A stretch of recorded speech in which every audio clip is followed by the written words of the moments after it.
ایک بادشاہ تھا، وہ جو بھی بات کرتا تو وزیر کہتا اس میں کوئی بہتری ہوگی۔ ایک دفعہ بادشاہ کی انگلی کٹ گئی، وزیر نے کہا اس میں اللہ کی کوئی بہتری ہوگی۔ بادشاہ کو بہت غصہ آیا کہ میری انگلی کٹ گئی ہے اور تم کہہ رہے ہو کہ اس میں بھی اللہ کی کوئی بہتری ہوگی۔ بادشاہ نے وزیر کو جیل میں ڈال دیا تو پھر بھی وزیر نے کہا کہ اس میں بھی اللہ کی کوئی بہتری ہوگی۔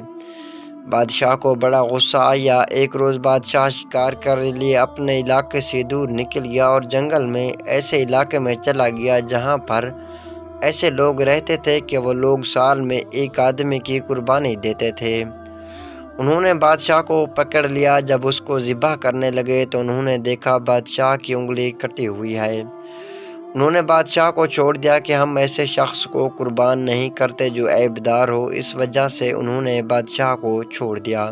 بادشاہ واپس آتا ہے، وزیر سے بہت خوش ہوتا ہے، اس کو بلاتا ہے اور کہتا ہے واقعی اللہ کے ہر کام میں اللہ کی کوئی بہتری ہوتی ہے۔ میری انگلی کٹی تھی، میری جان بچ گئی۔ جب میں نے تمہیں جیل میں ڈالا اس وقت بھی تم نے یہی کہا۔ تمہارے جیل جانے میں کیا بہتری تھی؟ وزیر کہتا ہے اگر میں جیل میں نہ ہوتا آپ نے مجھے شکار پر لے کر جانا تھا۔ آپ کی انگلی کٹی تھی، آپ کو انہوں نے چھوڑ دینا تھا اور آپ کی جگہ انہوں نے مجھے ذبح کر دینا تھا۔ اب سمجھ آئی کہ اللہ کے ہر کام میں بہتری ہوتی ہے۔ اے انسان، تقدیر کے لکھے پر کبھی شکوہ نہ کر۔ تو اتنا عقل مند نہیں جو رب کے ارادے کو سمجھ سکے۔